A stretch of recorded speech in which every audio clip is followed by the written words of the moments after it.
Hi, this is Paul Kreutz, and welcome to Halloween How To. What's a Halloween display without a floating candle? Well, in this edition, I'm going to show you how you can make your own floating candle prop. How is it made? Well, I'm going to show you, so let's get started. Now, these are some of the items that you are going to need, but before we go over those, let me just do a quick overview of the device that we're going to be making. We're going to be taking a battery-operated candle, and to that candle, we are going to be attaching a metal rod. On the end of the metal rod are going to be counterweights, and then offset on the rod is going to be a pivot point. The pivot point will be attached to an arm, and then the arm is going to be attached to a motor that will then rotate that arm. The device itself is pretty straightforward. The difficult part and the challenge is that all these components need to be connected together, yet at the same time, all those connections need to move and flex and hinge so that we don't disrupt that great floating movement. Now that you have a good general overview of the type of device that we're going to be making, let's go back to the key items.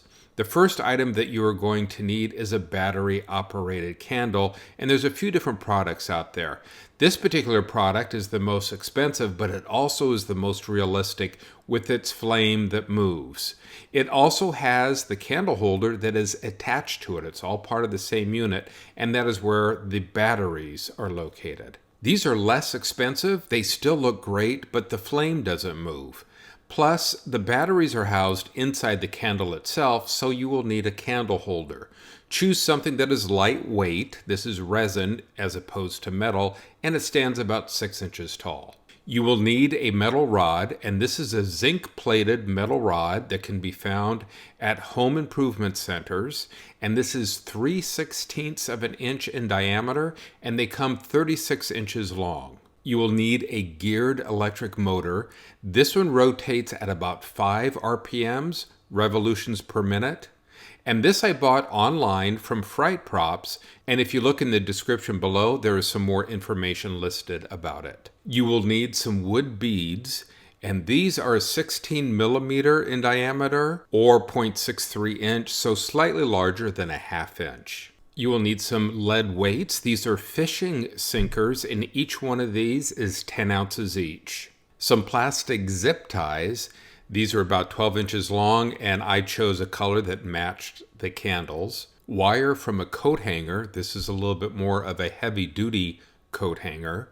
Some pieces of wood, and I'll go into some more detail as far as just what size pieces you will need. And some craft foam sheets, preferably black. The first thing that we're going to do is devise a way to attach that metal rod to the candle. Now, because some of these candles have kind of a waxy surface, glue isn't going to stick. So we're going to use a hot melt glue gun and create a hot weld.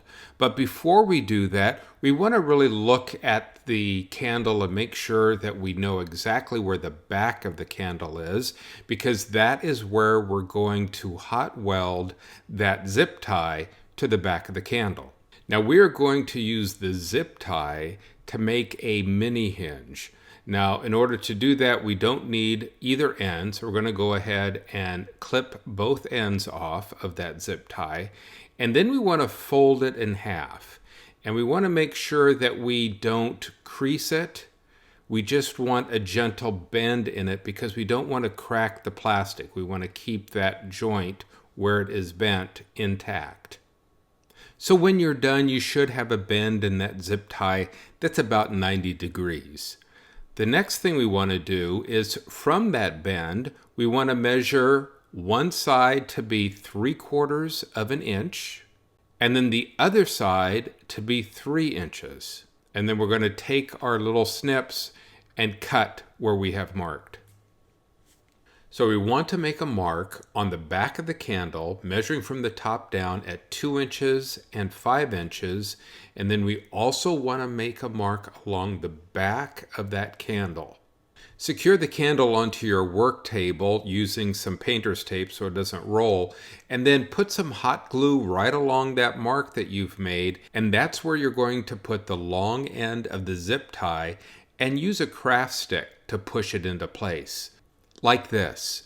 Then add glue to either side and shape that hot glue with the hot tip of the glue gun and also with your craft stick.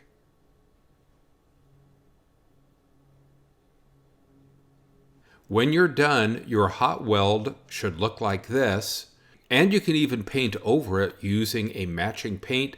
And while you're at it, you could also add drips to your candle using the hot melt glue and paint over it.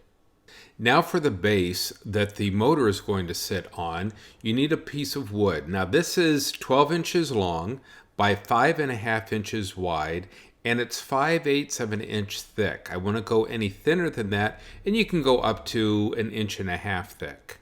You want to go ahead and make a mark in the center of that piece and 1 inch from one of the ends. You are then going to line up the front of the motor with that mark and then use those set screws to go ahead and attach the motor to the base.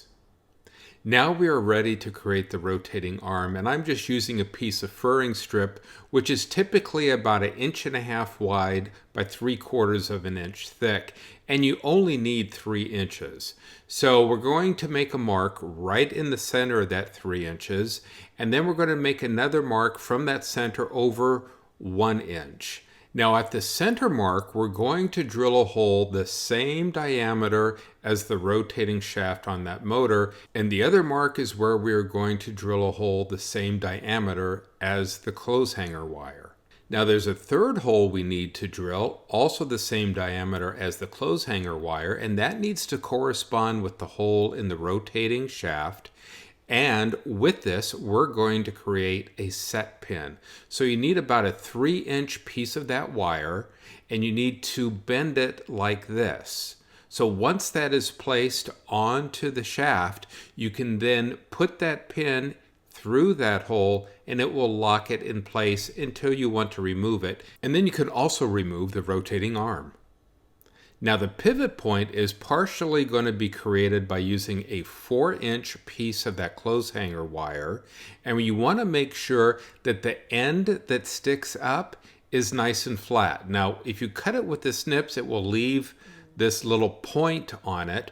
We want to avoid that because that could make an irregular movement with that rod. So what you want to do is take either some emery cloth or a metal file, and you want to file that point off so that you have a nice flat top. And you want to make sure that that is the end that sticks up. Now, to make sure that this wire doesn't just go all the way through, you need to glue a piece of wood on the bottom, such as this little craft stick. I just used a hot melt glue gun and put that on there, and then glue that piece of wire onto that rotating arm, making sure that the flat side is up.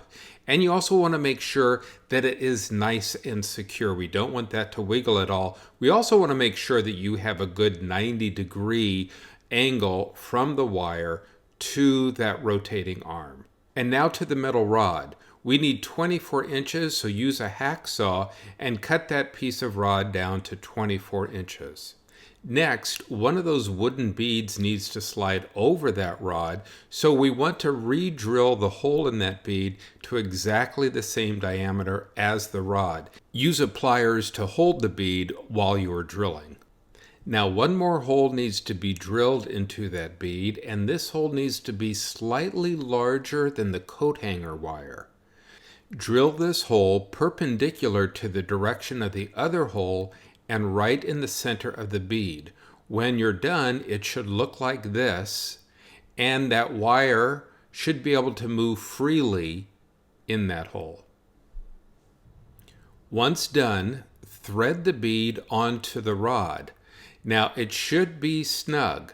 You want to be able to move the bead, but it should not move freely, and when it's all done, it should look like this.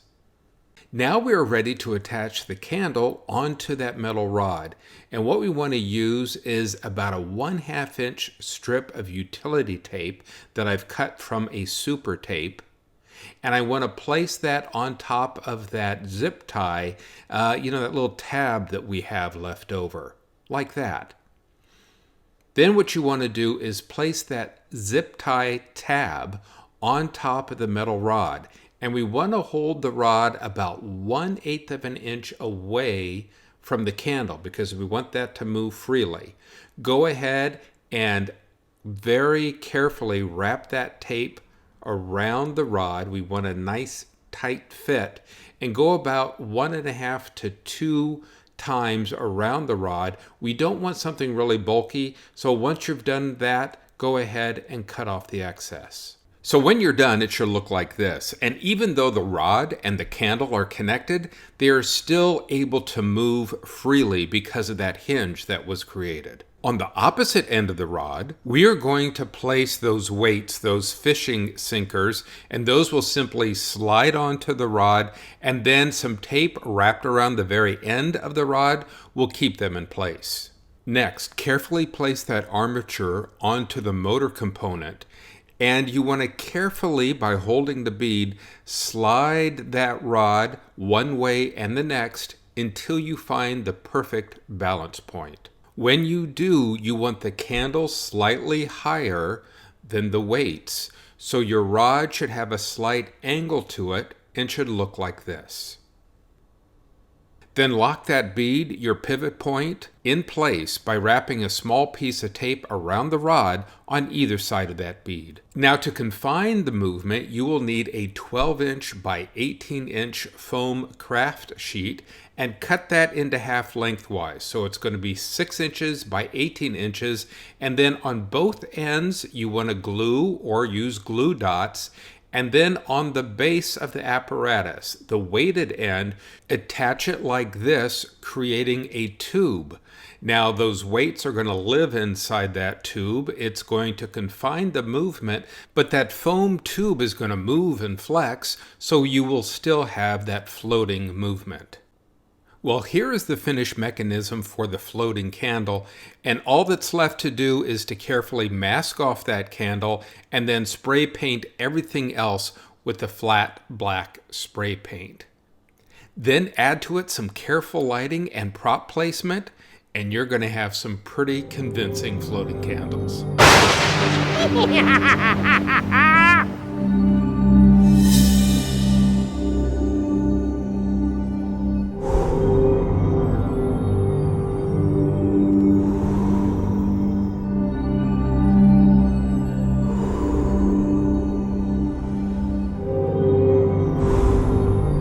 Well, this is one of those props that will make people stop and stare. I want to thank all of you who have subscribed and invite others to subscribe to our channel as well, and please watch our spooky little web series.